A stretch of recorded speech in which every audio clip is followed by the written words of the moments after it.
ಮಹಾಮಾರಿ ಕೊರೋನಾದಿಂದ ಮೃತಪಟ್ಟ ಕುಟುಂಬಕ್ಕೆ ರಾಜ್ಯ ಸರ್ಕಾರದ ಧನ ಸಹಾಯದ ಚೆಕ್ ಅನ್ನು ಮಿನಿ ವಿಧಾನಸೌಧದಲ್ಲಿರುವ ತಾಲೂಕು ಕಚೇರಿ ಸಭಾಂಗಣದಲ್ಲಿ ಹಸ್ತಾಂತರಿಸಲಾಯಿತು.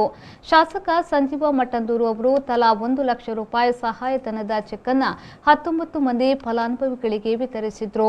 ಈ ಸಂದರ್ಭ ಮಾತನಾಡಿದ ಶಾಸಕ ಸಂಜೀವ ಮಠಂದೂರು ಅವರು ಮಹಾಮಾರಿ ಕೋವಿಡ್ನಿಂದ ಪ್ರಾಣ ಕಳೆದುಕೊಂಡ ಕುಟುಂಬಗಳು ನಿರ್ಗತಿಕರಾಗಬಾರದು ಎಂಬ ನಿಟ್ಟಿನಲ್ಲಿ ರಾಜ್ಯ ಹಾಗೂ ಕೇಂದ್ರ ಸರ್ಕಾರದಿಂದ ಸಹಾಯಧನವನ್ನು ನೀಡಲಾಗುತ್ತಿದೆ. ಈಗಾಗಲೇ ಬಿಡುಗಡೆಯಾದ ಮೊತ್ತವನ್ನು ಉತ್ತಮ ಕಾರ್ಯಗಳಿಗೆ ಸದ್ಬಳಕೆ ಮಾಡಿ ಎಂದ ಅವರು, 3ನೇ ಅಲೆ ಈಗಾಗಲೇ ದಕ್ಷಿಣ ಕನ್ನಡ ಜಿಲ್ಲೆಯನ್ನ ಆವರಿಸಿದ್ದು ಜಾಸ್ತಿ ಓಡಾಟ ಮಾಡದೆ ಜಾಗೃತಿಯನ್ನ ವಹಿಸಿ ಎಂದು ಹೇಳಿದರು. ವಿಶೇಷವಾಗಿ ನಮ್ಮ ಯಡಿಯೂರಪ್ಪನವರು ಮುಖ್ಯಮಂತ್ರಿ ಆಗಿದ್ದಾಗ ಯಾರ್ಯಾರು ಕೋವಿಡ್ನಿಂದ ಕೊರೋನಾದಿಂದ ಮೃತಪಟ್ಟಿದ್ದಾರೋ ಅಂತಹ ಕುಟುಂಬ ನಿರ್ಗತಿಕರಾಗಬಾರ್ದು. ಆ ಮನೆಯ ಮಕ್ಕಳು, ಹೆಣ್ಮಕ್ಳು, ಬಾಕಿ ಎಲ್ಲ ಜೀವನ ಮಾಡಲಿಕ್ಕೆ ಒಂದು ಜೀವನೋಪಾಯಕ್ಕೆ ಒಂದಷ್ಟು ಸರ್ಕಾರ ಸಹಾಯ ಮಾಡಬೇಕು ಅಂತೇಳಿ ಇವತ್ತು 1 ಲಕ್ಷ ಅನುದಾನವನ್ನು ಕೊಟ್ಟಿದೆ. ಸುಮಾರು 6 ತಿಂಗಳ ಹಿಂದೆ ಅವರು ಘೋಷಣೆ ಮಾಡಿದೆ. ಕಾರಣಾಂತರಗಳಿಂದ ಆ ಒಂದು ಚೆಕ್ ಕೊಡಲಿಕ್ಕೆ ಸ್ವಲ್ಪ ವಿಳಂಬ ಆಯಿತು. ಇವತ್ತು ಬಸವರಾಜ ಬೊಮ್ಮಾಯಿ ಸರ್ಕಾರ ಆ ಒಂದು ಕೆಲಸವನ್ನು ಇವತ್ತು ಮಾಡ್ತಾ ಇದೆ.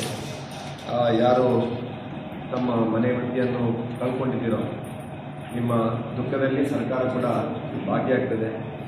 ಆ ದಿಸೆಯಿಂದ ಇವತ್ತು 1 ಲಕ್ಷವನ್ನು ಕರ್ನಾಟಕ ಸರ್ಕಾರ, ಇನ್ನು 50,000ವನ್ನು ಕೇಂದ್ರ ಸರ್ಕಾರ, ನರೇಂದ್ರ ಮೋದಿ ಸರ್ಕಾರ ನೇರವಾಗಿ ನಿಮ್ಮ ಖಾತೆಗೆ ಹಾಕ್ತದೆ. ನಿಮ್ಮ ಜನಧನ್ ಅಕೌಂಟ್ ಯಾವುದು ಬ್ಯಾಂಕ್ ಖಾತೆ ಇದೆಯೋ ಅದಕ್ಕೆ ಹಾಕುವಂಥ ಸಂಘಟನೆ ಮಾಡ್ತದೆ.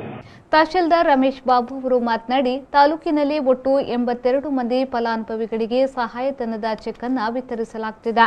ಇನ್ನು ನಡೆದ ಕಾರ್ಯಕ್ರಮದಲ್ಲಿ 19 ಮಂದಿ ಬಿಪಿಎಲ್ ಕಾರ್ಡ್ ಫಲಾನುಭವಿಗಳಿಗೆ ವಿತರಿಸಲಾಗಿದೆ. ಬಿಪಿಎಲ್ ಕಾರ್ಡುದಾರರಿಗೆ 1.5 ಲಕ್ಷ ರೂಪಾಯಿ ಸಹಾಯಧನ ಬಿಡುಗಡೆಗೊಂಡಿದ್ದು, ಉಳಿದ 50,000 ರೂಪಾಯಿ ಕೇಂದ್ರ ಸರ್ಕಾರದ ಸಹಾಯಧನ ಫಲಾನುಭವಿಗಳ ಖಾತೆಗೆ ನೇರವಾಗಿ ಜಮೆ ಆಗಲಿದೆ. ಉಳಿದಂತೆ ಎಪಿಎಲ್ ಕಾರ್ಡುದಾರರಿಗೆ 50,000ದಂತೆ ಖಾತೆಗೆ ಜಮೆಯಾಗಲಿದೆ ಎಂದು ಹೇಳಿದರು. 1 ಲಕ್ಷ ರೂಪಾಯಿ ಚೆಕ್ ವಿತರಣೆ ಮಾಡ್ತಾ ಇದ್ದೀವಿ. ಇನ್ನು 50,000 ರೂಪಾಯಿ ಕೇಂದ್ರ ಸರ್ಕಾರದಿಂದ ನೇರವಾಗಿ ನಿಮ್ಮ ಅಕೌಂಟ್ಗೆ ಬರುತ್ತೆ. ಒಟ್ಟು 1.5 ಲಕ್ಷ ರೂಪಾಯಿ ಕೊಡಬೇಕಾಗಿತ್ತು.